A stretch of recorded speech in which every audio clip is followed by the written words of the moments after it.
Hey guys, it's Victoria. So today I'm going to be talking about a little more serious topic, and that is permanent birth control. So about a year ago or so, I filmed a video talking about whether or not my husband and I wanted more children, and I will link that up here so you can check that out. And in that video, I talk about in detail the reasons why at that time I was pretty sure that I was finished having children. And over the past year, those reasons have, if anything, just gotten stronger. I have not wavered in my conviction that I am finished with that part of life. I am really, really at peace with that decision, which I know is very fortunate because I do know there are a lot of people who struggle with that decision or are on completely different pages with their partner about that decision, which I will get into for me personally. But I know myself, I am completely at peace and comfortable with the decision to not have any more children. And I have been very fortunate to have pretty good pregnancies. You know, I had a few complications. I did have a preemie, but generally things were really positive. I had really good babies. I've just had really good positive experiences pretty much across the board. So my reasons for not wanting any more children definitely don't have anything to do with any type of negative experience, especially after my second child, who was a preemie, and I did, struggle with some pregnancy things because of that, and then a lot of fear in my third pregnancy. After that second one, I knew I wanted more. Even though things didn't go completely smoothly, I knew I definitely wanted to have another. And all through my third pregnancy and after Lydia was born, I was pretty sure that we were done. Once I had really let that idea soak in, I had lived with it for, well, at least a year, but really it's been all along since before I had Lydia. I was pretty sure that 3 would be where I was happy. Then it came time to decide what did we want to do going forward. So this is kind of a controversial belief that I have learned that it's one of those things that people feel they have a say in. And so just keep that in mind if you're making comments or sharing your story, that this is just my opinion for my family. And I definitely know that it's something that other people look at differently. But I have said for a long time that you are responsible for your own reproductive future. And I actually got that line from a Canadian talk show that was on several years ago called The Mom Show. And on that show, they had a doctor who was a regular contributor, and they were talking about permanent birth control once, and that was what he had said. And some of the hosts on the show were not happy with him saying that, and they were under the belief that the woman does so much to bring the babies into the world, it should be the man to have the vasectomy. And if all things are equal, I do agree with that.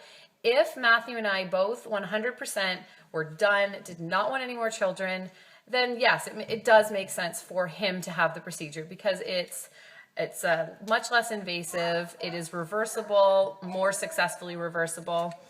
And I've gone through a lot to have our children. That's if we both were completely 100% done. So my husband and I had some pretty serious conversations about this, and the doctor actually, it was something that she brought up when I went for my consult, is whether or not if something were to happen between us or to one of us, if we would want more children. And in my case, I'm 100% done. No matter what, under any circumstance, I'm done. He can't say the same thing. He would have another one right now if I was on board. And that is a little bit hard because you sort of feel like if he would have another one, but I won't, and you really can't compromise on that. So he is sort of giving up on that idea for me and for our family. But he says that if down the road something were to happen, then he would want to have more children. So I don't feel that I'm in the position to make him have a surgery or a procedure that would make that impossible. It's not my place to make him alter his body in any way, just as it wouldn't be his place to make me alter my body. If he was completely done, then he wouldn't be making me have anything done. And he's not making me have anything done as it is. He would be perfectly happy to do whatever type of birth control that I was comfortable with. But I've been on the birth control pill for a long time, and I just want to be done. I want to be done with hormones. I want to be done with the routine of having to take it every night, hearing that alarm go off every day. And an IUD is not an option for me. I do have a uterine condition called uterus didelphys, and I will post a link for that up here as well. And it is down in the description box. That makes an IUD not a viable option for me. So it came down to either continuing with the pill. I haven't really looked into other types of birth control, like the patch, and I think there's a needle and things like that. And then having my tubes tied. So that's what I decided. We didn't decide, I decided that it's what I was most comfortable with. So it was not even a week ago, it was 6 days ago, last Wednesday, today's Monday, I went in to have the procedure. It went about how I expected it to go. I had never been put under for any surgery before. I did have a C-section, but I was awake for that. So I was a little bit nervous about that, but it's remarkable how I had the mask for the gas, and I was thinking, well, I've been breathing in for a minute or two, and I'm totally like lucid, I'm totally aware, and then you're out. Like you're just out. For me anyway, there was no feeling of grogginess or anything. It was just gone. It was pretty remarkable. And then the next thing I knew, I woke up and I had a popsicle in my mouth. So obviously I had woken up before enough to take a popsicle and start eating it. But my mind, the first memory I have is thinking, oh, I have a popsicle. And you do have a breathing tube for the procedure, which I thought that I would, but I never asked because the idea of that just like horrifies me. So when I woke up and my throat was sore, I was like, yeah, I guess I probably did have a breathing tube. And then I asked and they said, yes, when you are put under, you do. So the first hour in the hospital, I was very, very sore and very, very crampy, more so than I expected. So I was a little bit nervous that, oh no, this recovery is not going to be as smooth as I had hoped. But then I got some painkillers, and once I got up and got dressed, I felt pretty good. I was able to go home within a couple hours of waking up. So I had a little bit of help, or actually a lot of help, for the first couple of days. My mom was able to come over and help with the girls, and Noah was in school, and then my dad would pick him up from school so that I didn't have to do any lifting or getting anyone in and out of a car. But other than that, I generally was up and moving. I didn't really lay down at all. With 3 kids, you just can't. And I did have a lot of help, but the kids just don't let you lay down and rest very well. Which is probably good because you don't have time to sit around and feel sorry for yourself. Saturday morning, we had a yard sale, so I was super busy doing that. You just pick back up and truck along. So today, about 5 days after, I feel generally fine.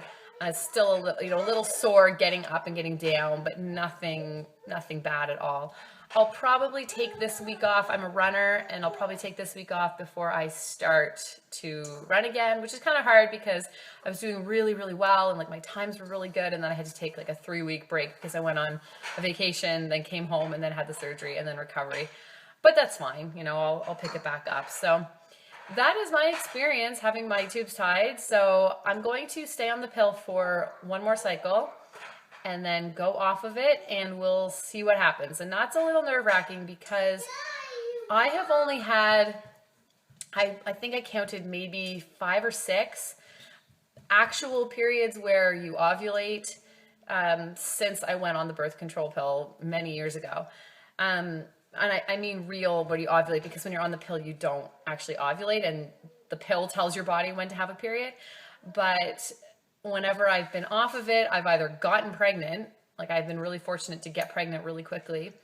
And then afterwards, after I was done breastfeeding with Alexandria, because I nursed her for so long and I knew we would be trying again pretty soon, I had kind of hoped to just stay off the pill, but my cycle was just not coming back regularly, so I went back on it.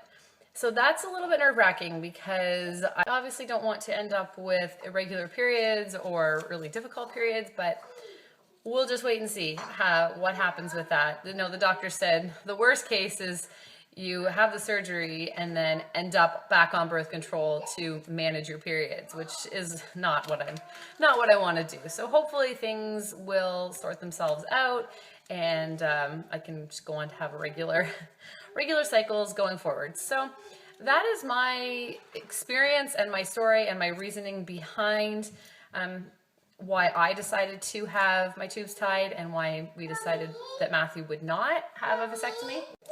So thanks so much for watching. If anybody has any questions or want to share your experience and the decisions that you made, just ask that you keep it, respectful, obviously. And I will talk to you in my next video. Thanks for watching. Have a great day.